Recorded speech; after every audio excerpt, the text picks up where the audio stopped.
नमस्कार दोस्तों, चैनल में आपका स्वागत है। आज फिर मार्केट ने बढ़िया सा दिन दिखाया, जैसा हमने कहा था, जैसा हमने सोचा था, जैसा हमने प्लान किया था, बिल्कुल वैसा ही चला और अच्छा खासा लेवल हमने तो 16,200 का प्लान किया था। 16,200 250 का वो हमारे लेवल सारे अचीव हो गए हैं, हमारे टारगेट सारे अचीव हो गए हैं। अब आगे मार्केट क्या करती है वो देखना होगा। हालांकि अभी भी बुलिश दिख रही है, स्ट्रेंथ काफी है मार्केट में, पर जिस तरह का डेटा बन रहा है वो थोड़ा सा कंफ्यूजिंग है, जिसके अंदर आपस में लड़ाई है। जैसे कि गोल्ड जो है वो इस समय बढ़ रहा है, सिल्वर बढ़ रहा है, क्रूड में अच्छी खासी 4% की तेजी है इस समय, डॉलर इंडेक्स ऊपर बढ़ा हुआ है। तो जितने भी सारे दूसरे सपोर्ट डेटा होता है वो सारा का सारा अगेंस्ट में है। बट जो अभी ऑप्शन चेन का डेटा और निफ्टी के अंदर टेक्निकल्स बने हुए हैं या बैंक निफ्टी में, वो सब पॉजिटिव है। कल के लिए मार्केट फिर से ऊपर की तरफ जा सकती है। Please go through the disclaimer before we move on further. आपसे रिक्वेस्ट है, जरूरत हो तो वीडियो पॉज करके देखें।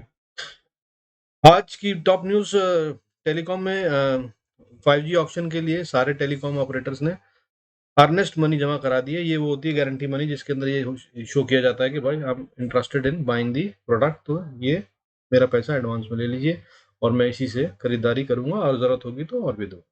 तो अर्नेस्ट मनी है, जमा करा दी है। रिलायंस ने कितनी कराई है? 14,000 करोड़ की। भारतीय एयरटेल ने कराई है 5,500 करोड़ की, 5,500 करोड़ की। वोडाफोन ने 2,200 करोड़ की, और अदानी जो नए अंदर घुस रहे हैं इसमें, उन्होंने भी 100 करोड़ डिपॉजिट करवा दिया है। तो आने वाले टाइम में टेलीकॉम में एक फिर से बड़ा वाला खेल होने वाला है।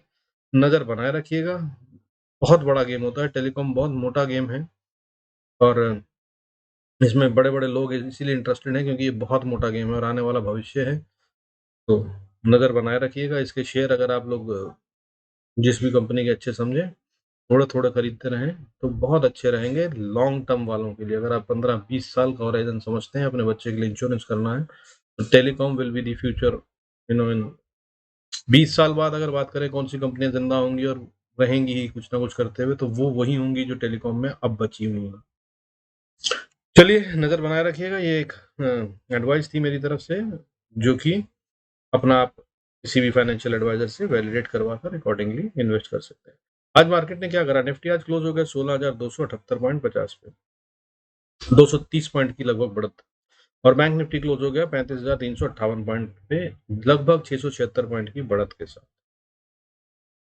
क्यों? क्योंकि आज एफ ने बाइंग करी है 156 करोड़ की, 156 करोड़ की बाइंग करी है एफ ने आज। और डी ने भी बाइंग करी है आज 844 करोड़ की, इसलिए मार्केट 230 पॉइंट बढ़ गई।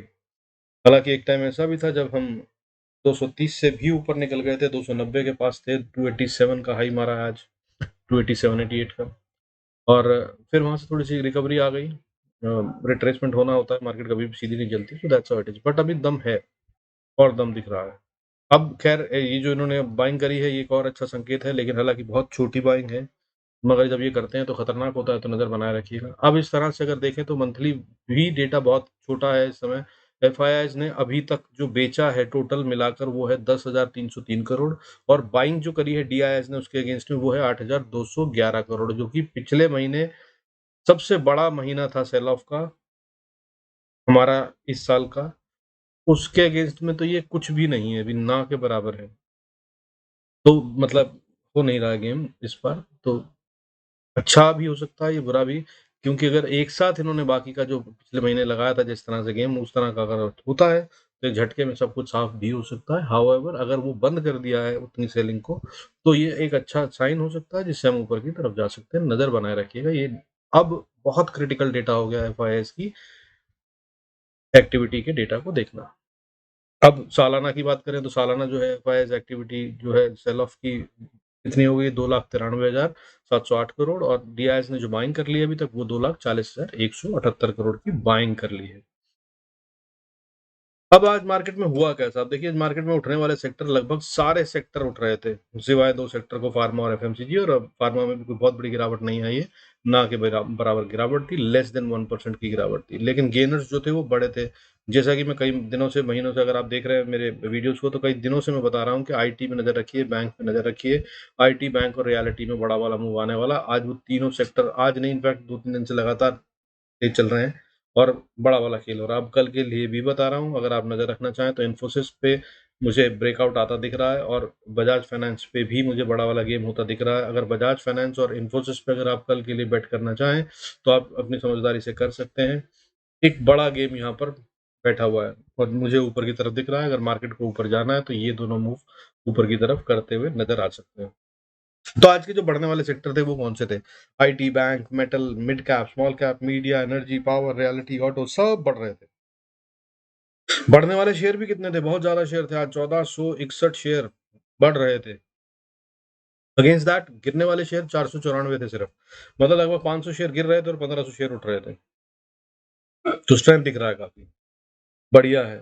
आगे देखते हैं क्या होता है। आज लूज करने वाले सेक्टर में फार्मा और एफएमसीजी थे। तो ये कौन कौन सी कंपनियां थी जो आज गिरी? आज तो सबसे बड़ा कंट्रीब्यूटर अगर आपको बताऊं तो 230 पॉइंट 229 पॉइंट की जो बढ़त आई है निफ्टी में, उसमें से 120 पॉइंट की बढ़त तो ये 5 दिग्गजों ने ला के दी है, जो कि है इन्फोसिस। इन्फोसिस ने सबसे बड़ा कॉन्ट्रीब्यूशन करा है आज की बढ़त में। 43 पॉइंट्स का तो कंट्रीब्यूशन सिर्फ इन्फोसिस की तरफ से है। बाकी ICICI bank, Bajaj finance, Reliance, TCS, इन सब ने मिलाकर बाकी के 80 पॉइंट और दिए हैं। तो 120 पॉइंट आउट ऑफ 229 पॉइंट की बढ़त ये आए हैं इन 5 कंपनियों से। इसके अलावा बढ़ने वाली कंपनियां जो थी बड़ी बड़ी बड़ी है। एनबीसीसी काफी टाइम से ठंडा पड़ा था शेयर, 6.77% बढ़ा है। Shriram transport 6.27%, L&T infotech, Hindalco, IndusInd bank, Infosys तो मैंने बता ही दिया जैसे कि 4.16% बढ़ा है। टेक महिंद्रा 3.51%। मतलब सब बढ़ने वाले शेयर थे, बड़े बड़े दिग्गज थे जिन्होंने मार्केट को ऊपर उठाया। और गिराने वालों में कौन से शेयर थे जो गिराने की कोशिश कर रहे थे या जिन्होंने कंट्रीब्यूट करने की बजाय नेगेटिव दिया? तो टॉप में अगर मैं बात करूं तो एचडीएफसी बैंक, एचडीएफसी, ये दोनों गिरा रहे थे, जो कि ना के बराबर है, फ्लैटिश थे। 0 पॉइंट समथिंग परसेंटेज पे इनकी गिरावट थी। ब्रिटानिया भी कंट्रीब्यूट कर रहा था एक बार, 1.92% गिरा है। उसके अलावा Nestle, HUL, Zydus life, Laurus lab, ये सब गिर रहे थे। लेकिन इनका कंट्रीब्यूशन ऑन निफ्टी कम है तो फर्क नहीं पड़ा। 3.3% से ज्यादा गिरे हैं ये सारे शेयर। उसके अलावा कंटेनर कॉर्प बड़ा वाला गिरा है, जो container Corp 1.92%, doctor Reddy's 1.76%, Godrej consumer 1.73% गिरा है। तो ये सब शेयर थे जो गिर रहे थे। तो बड़े बड़े नाम है गिरने वालों में भी, और बढ़ने वालों में तो ऑब्वियसली है ही है, जिसकी वजह से निफ्टी ऊपर की तरफ था। तो ये एक अच्छा साइन भी हो सकता है। लेकिन ये जो दूसरे बड़े वाले गिरने वाले हैं उनका क्या होगा पता नहीं। एचडीएफसी का कह रहे हैं कि रिजल्ट ठीक नहीं थे, बट देखिए आज मार्केट ने उसको अच्छे से हजम कर लिया, कोई फर्क नहीं पड़ा। और बाकी एचडीएफसी वैसे भी मर्जर के ऊपर बैठा है और बहुत बहुत ही स्ट्रांग कंपनी है। एज अ कंपनी अगर हम देखें तो बहुत ज्यादा नुकसान होगा नहीं, क्योंकि अगर ये गिरेगा तो इसको खरीदने के लिए बहुत सारे लोग बैठे होंगे। तो एफआईएस भी और डीआईएस भी दोनों इंटरेस्टेड होंगे। तो मार्केट के अंदर स्ट्रेंथ दिखती है। लेकिन जैसा कि मैंने बताया शुरू में कि गोल्ड जो है वो बढ़ा हुआ है इस समय, लगभग आधा परसेंट ही बढ़ा है, वो बात अलग है। सिल्वर भी लगभग 1%, 0.99% के आसपास बढ़ा हुआ है। 56,100 पे ट्रेड कर रहा है गोल्ड। अभी समय 50,360 पे ट्रेड कर रहा है। डॉलर इंडेक्स ऊपर है। डॉलर इंडेक्स एक नया हाई बनाया जा रहा है। मैंने कहा था कि अभी थोड़े दिन तो कंसोलिडेट करेगा क्योंकि बहुत तेज हो चुका है, बट ये आगे नीचे आता हुआ नहीं दिख रहा है, जो कि हमारी इकोनॉमी के लिए काफी खतरनाक हो सकता है। और ये एक अच्छा साइन नहीं है। क्रूड आज फिर से 4% से ज्यादा ऊपर बढ़ा हुआ है, ये एक खतरनाक साइन हो सकता है, ये हमें नुकसान दे सकता है। हालांकि इसमें खेल हो रहा है और ये एक्सपायरी पे बैठा है, तो इसलिए इसके अंदर शायद ये गेम एक्सपायरी की ही है। बहुत बड़ा डिफरेंस है अगर आप जुलाई और अगस्त के फ्यूचर्स को देखेंगे, जो कि सीधा सा इंडिकेशन होता है कि ऑपरेटर्स इसमें एक्टिवेटेड है और गेम खेल रहे हैं। आज अभी फिलहाल एसजीएक्स निफ्टी जो है नेगेटिव में दिखा रहा था 30 पॉइंट करीब, लेकिन बट वो ना के बराबर है। मेरे ख्याल से कल हम फिर से गैप अप करने वाले हैं, और नहीं करते हैं, अगर नीचे करते हैं तो फिर भी हम ऊपर की तरफ बढ़ेंगे, ऐसा मुझे लग रहा है। और बहुत स्ट्रांगली। और अभी तक आप जानते हैं मैं जब भी मुझे लग रहा होता है तो 90% से ज़्यादा तो होता ही है। तो कल भी देख लीजिएगा ऊपर की तरफ आते हैं। और अगर हम कहीं भी फ्लैट खुलते हैं या हम गैप अप खुलते हैं तो बाय ही करने की कोशिश करिएगा। Don't try and take the trade for the sell side, because sell side का भी कोई सीन बन नहीं रहा है। हाँ, अगर हम 16,230 को दोबारा से तोड़ते हैं, बल्कि 16,200 ही बोल लीजिए, अभी हम जब तक 16,230 के ऊपर हैं तो बिल्कुल सेल का सोचिएगा भी मत। ठीक है। और ऊपर की तरफ हम जाते जो दिख रहे हैं, मुझे लग रहा है कि हम 16,300 फिर 16,500 तक भी जा सकते हैं। और अगर ऐसे ही चलता रहा तो 16,700 तक भी बहुत बड़ी कोई रेजिस्टेंस नहीं है जो रोक देगा इनको। तो ये सारे लेवल्स पे नजर रखिएगा। बाकी जो होना है वो बड़े वाले शेयरों में होना है, जो रोज बता रहा हूँ मैं आपको। आईसीआईसी बैंक, इन्फोसिस, रिलायंस, बजाज फाइनेंस, इन पर नजर रखिए। कल के लिए अगर ट्रेड करना हो तो इन्फोसिस और बजाज फाइनेंस अच्छी बैट हो सकते हैं, जिनके अंदर बहुत अच्छी प्रोबेबिलिटी है आगे बढ़ने की। आइए चार्ट्स देख लेते हैं कल के। कैसे हमें कहाँ पे ट्रेड करना है, क्या लेवल्स होंगे इंपॉर्टेंट, किन लेवल्स पे रिवर्सल हो सकता है। Before that I request you to go through the disclaimer. कृपया जरूरत हो तो वीडियो को रोककर डिस्क्लेमर पूरा पढ़ें। आइए देख लेते हैं सबसे पहले निफ्टी को। देखिए निफ्टी के अंदर अगर मैं बात करूं तो हम इस समय जो बैठे हैं बहुत ही क्रिटिकल लेवल पे बैठे हैं। ये खुद में अपने आप में एक रेजिस्टेंस है, ठीक है। 16,280 की हमारी रेजिस्टेंस बनती थी। हमने हालांकि 250 का लेवल दिया था, जहां तक हम सोच रहे थे कि तो जाएगी ही जाएगी। 250 से ये 280 तक चली गई है, ठीक है। अब इसके बाद इसको 280 को पार अगर ये करती है तो सीधा लेवल बता रहा हूँ, कोई स्टोरी नहीं।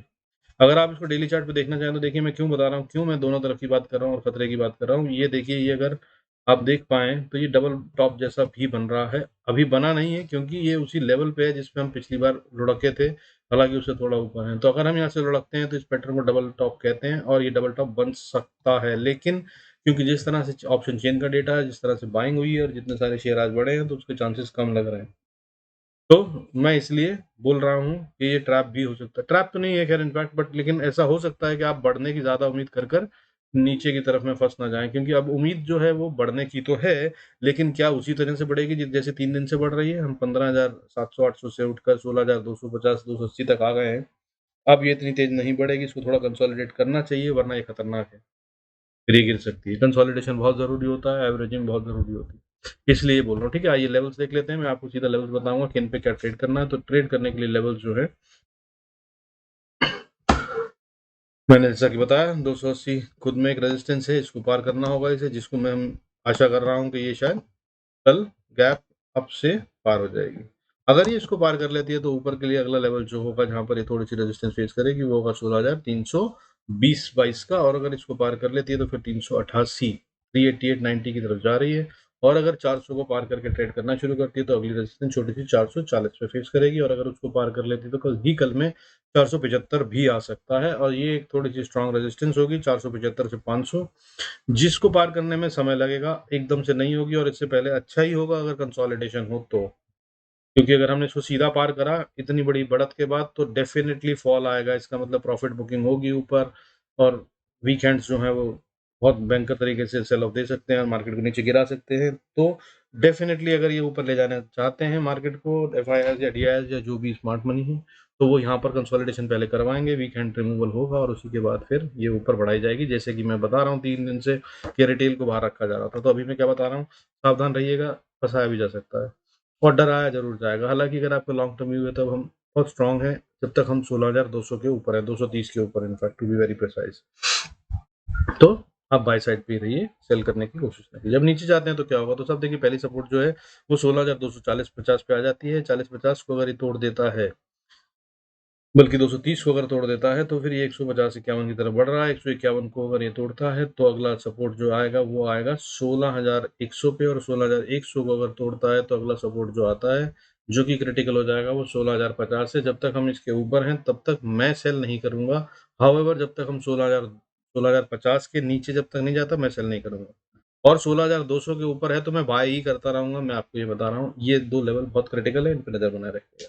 फर्दर बैंक निफ्टी को देख लेते हैं। बैंक निफ्टी की अगर हम बात करें तो देखिए बैंक निफ्टी भी ऑलमोस्ट एक क्रिटिकल लेवल पे है, थोड़ा सा नीचे है उससे 35,000, मतलब 354 है। मेरा जो लेवल बनता है वो 409 का बनता है, 410 का। और उसके बाद जो क्रिटिकल मोस्ट बनता है जो मैं कई दिन से बता रहा हूँ वो 35,500 550 बनता है। तो ये लेवल्स होंगे जिनको इसे क्रॉस करना होगा, और अगर इसको ये क्रॉस कर लेता है तो फिर ये आगे बढ़ रहा है 35,755 की तरफ, और 755 को अगर पार कर लेता है तो फिर 36,000 की तरफ। 36,000 एक साइकोलॉजिकल रेजिस्टेंस है, यहाँ पे शायद थोड़ा टाइम बिता सकते हैं, हालांकि फिर भी ये बहुत ज़्यादा स्ट्रांग नहीं है, इसे ब्रीच कर दिया जा सकता है जल्दी ही। उसके बाद जो अगला लेवल आएगा वो एक बड़ा लेवल होगा, और वो होगा 36,300 का, 36,280 से 300 का, ठीक है ना। यहाँ तक मार्केट जा सकती है और ये कल भी हो सकता है, नजर बनाए रखिएगा। अब नीचे की तरफ अगर आते ही है मार्केट, अगर बैंक निफ्टी नीचे को आना चाहती है तो देखिए सबसे पहली सपोर्ट तो यहीं पे है 35,340 पे। अगर इसको ब्रीच करती है तो मुझे जो लगता है कि शायद एक बार को ये झटका मार के 35,150 तक तो आएगी ही कल।